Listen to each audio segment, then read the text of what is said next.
What if the greatest voice of your generation could be stolen from you, not by enemies or by competition, but by something you put in your own body? What if the talent that made you unstoppable could be dismantled from the inside by addiction so complete that your own voice would not recognize you anymore? Drug addiction has torn through the career of some of the most gifted Black R&B artists ever to hold a microphone. Not as a sideline or a phase they recovered from, but as the central story of their professional lives, the thing that erased everything else about who they had become. Today on Timeless Black Icons, we are telling the stories of 15 Black R&B stars whose careers were destroyed by drugs. These are stories about the difference between fame and survival. Here are 15 Black R&B stars who destroyed their careers with drugs. 15. Whitney Houston. Whitney Houston is the most awarded female artist in history and the possessor of one of the greatest voices ever recorded. I Will Always Love You. Greatest love of all, I have nothing. She sang about love and pain and strength at the highest level any vocalist has ever reached. She also battled a cocaine and alcohol addiction that took her from the biggest stage in the world to essentially unemployable in the final years of her life. The addiction likely began early, possibly in her teenage years, and it accelerated significantly during her marriage to Bobby Brown. Both were using heavily, and together they fell into a spiral that cocaine and later crack cocaine owned completely. By the early 2000s, her voice had changed. The vocal cords that had hit impossible notes now sounded damaged, raspy, hoarse. The woman who had been the most bankable star in music struggled to get work. She was fired from a rehearsal for the Oscars in 2002, with the director calling it a train wreck. Failed performances, erratic appearances, the visible deterioration. It was all there for the world to watch. On February 11, 2012, she was found unconscious in a bathtub at the Beverly Hilton Hotel. The coroner found cocaine in her system, along with a long list of prescription drugs. She was 48 years old. A voice worth more than the gross national product of small countries was silenced by an addiction that nobody around her had the power to stop. Before moving ahead, take a quick second to subscribe to the channel and stay tuned for the next story. 14. Amy Winehouse. Amy Winehouse was a complete original, a voice that seemed to emerge from a different era entirely, filtered through contemporary R&B and jazz and soul in ways that made her simultaneously classic and cutting edge. Back to Black won 5 Grammy Awards and made her one of the most celebrated young artists in the world. Rehab became an anthem, deeply ironic given what was actually happening in her life. She battled heroin and cocaine addiction alongside alcohol abuse that was visible in literally every public appearance by her final years. She was famous for being drunk. Paparazzi followed her specifically to photograph her at her worst. The tabloids made a celebrity out of her deterioration. By 2007, her father-in-law was going on radio stations begging fans to stop buying her records to force her into recovery. She refused treatment multiple times. Her performances became increasingly erratic and unreliable. Venues stopped booking her. The industry that had celebrated her moved on because there was nothing left to celebrate. On July 23, 2011, she was found dead in her apartment at the age of 27. The official cause was accidental alcohol poisoning. She was one of 5 musicians who died at that exact age that year, and she remains one of the most visible examples of what addiction can do to even the most extraordinary talent. Her voice is preserved in those recordings, perfect and impossible to replicate. The woman who made them was gone long before the records stopped playing. 13. Bobby Brown. Bobby Brown was the bad boy of late 80s R&B, a star who moved with confidence and charisma, and built a career on a specific kind of sexualized aggression that audiences loved. Every little step my prerogative. He was commercial gold. He was also dealing with a cocaine addiction that had begun in the late 80s, and that never fully released him. What most people connected to Timeless Black Icons never knew is that Bobby Brown's trajectory was considerably more complicated than the simple narrative of a man who corrupted Whitney Houston. He came into the marriage to Houston with an established addiction, and he discovered that Houston had been using cocaine long before they met, something she was doing on their wedding day in 1992. They both spiraled together. Bobby tried to manage his career while completely consumed by cocaine, crack, and heroin. His hits stopped coming. The albums that had once been on every radio station disappeared from the rotation.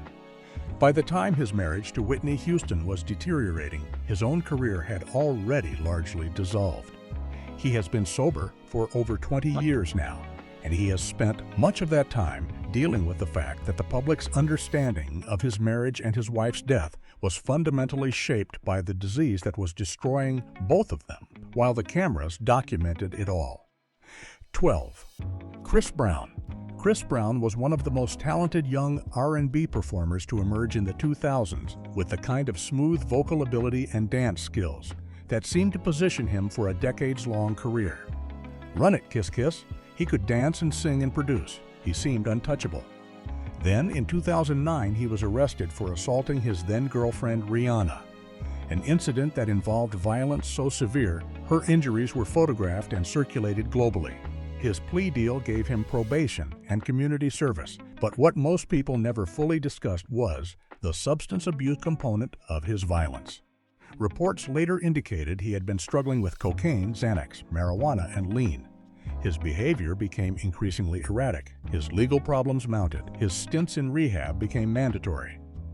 The industry moved around him rather than abandoning him entirely, which meant his career technically continued, but the trajectory that had seemed inevitable was fundamentally broken.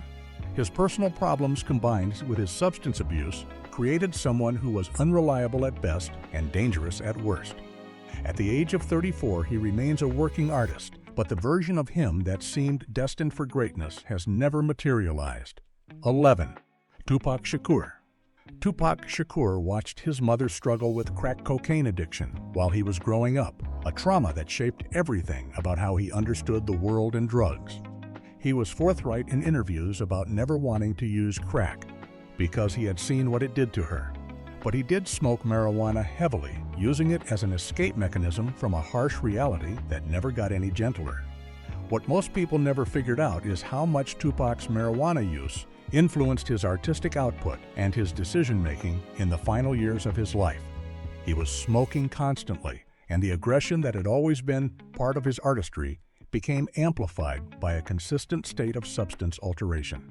His last album, All Eyes on Me, was recorded under the influence. His decisions in his final year about feuds to pursue and lines to cross all happened while he was altered.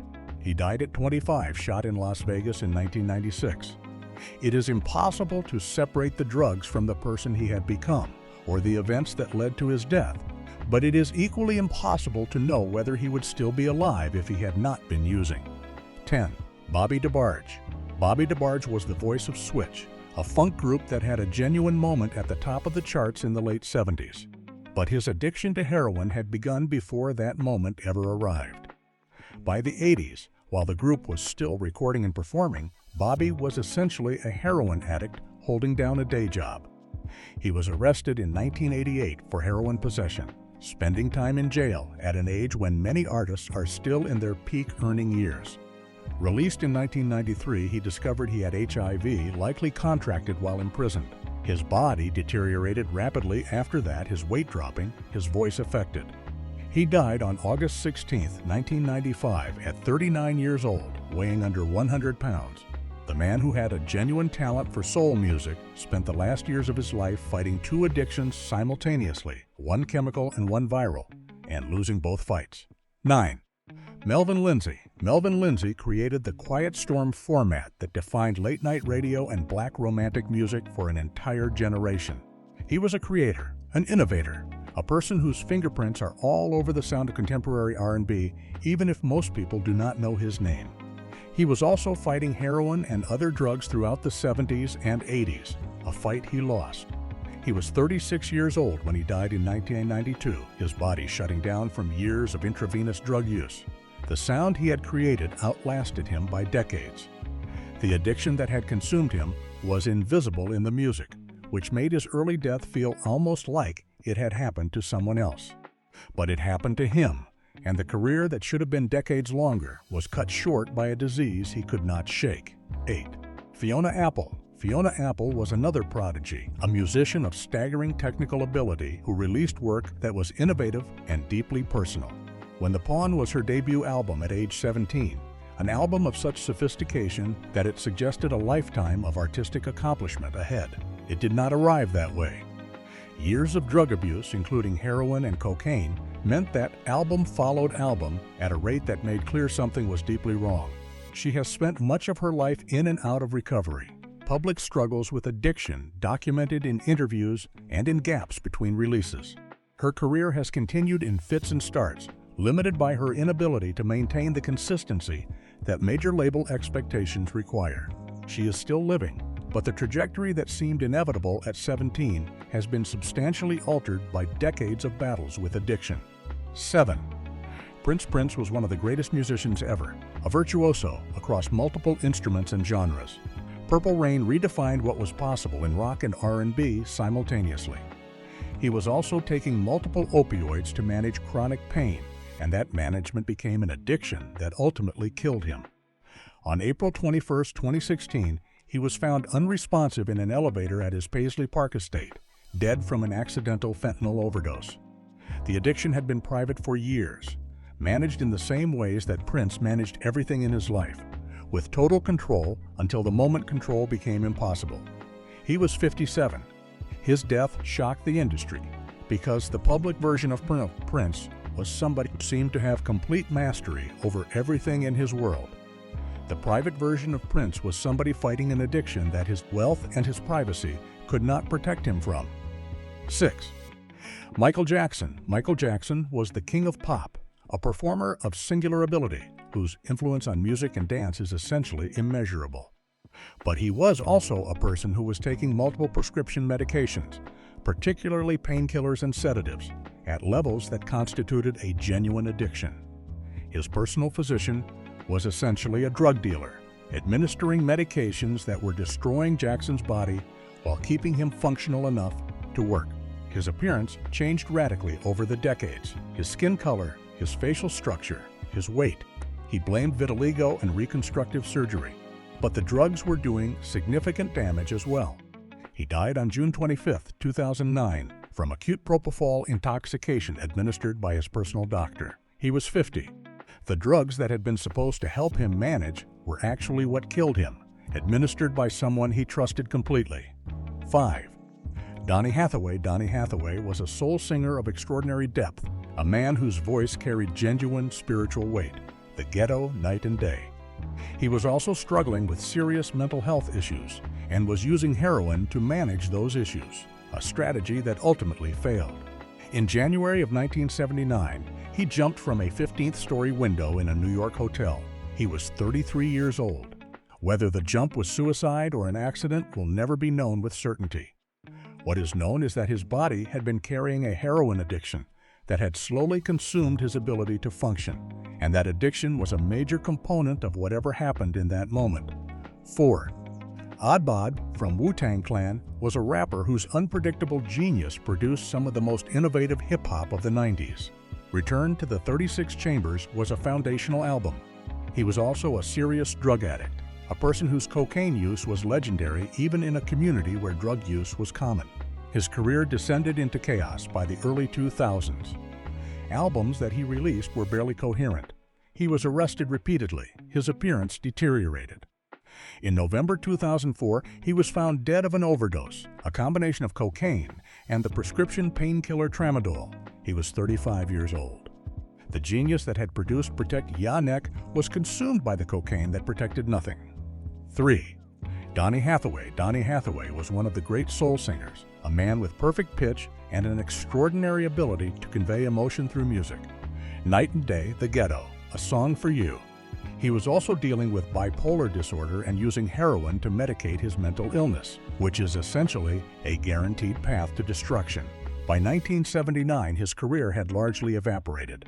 His body was failing him. In January of that year, he either jumped or fell from the 15th floor of a New York hotel and died.